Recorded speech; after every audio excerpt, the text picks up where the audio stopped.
Hello guys, good afternoon. তো সবাইকে জানাই হ্যাপি হোলি। তো আজকে আমি হোলি স্পেশাল রান্না করেছি খিচুড়ি, বাঁধাকপির তরকারি আর টমেটো তেঁতুল কুল দিয়ে চাটনি।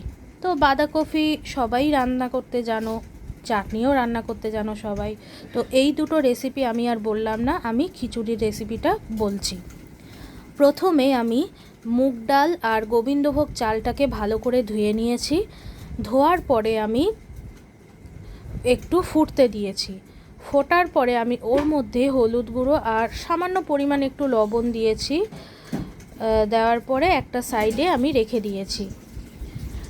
তো এবার একটা কড়াই বসিয়ে আমি ওর মধ্যে সর্ষের তেল গরম করে তেজপাতা, শুকনো লঙ্কা ফোড়নে দিয়েছি। তো ফোড়নটার একটা সুন্দর গন্ধ বেরোলে পরে আমি ওর মধ্যে টমেটো, আদা, কাঁচা লঙ্কা এগুলোর পেস্টটা কড়াইয়ের মধ্যে দিয়েছি। দেওয়ার পরে আমি ততক্ষণই নাড়াবো যতক্ষণ না পর্যন্ত ওই কাঁচা গন্ধটা না যায়।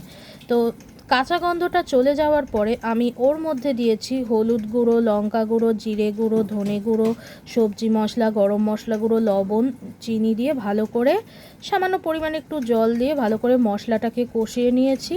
এবার ওই কষানো অবস্থায় তেলটা ছেড়ে গেলে ওর মধ্যে আমি খিচুড়িটা দিয়ে মশলার সাথে ভালো করে নাড়াচাড়া করে সামান্য পরিমাণ একটু ঘি দিয়ে আমি একটা সসপ্যান বা হাঁড়ির মধ্যে খিচুড়িটাকে নামিয়েছি।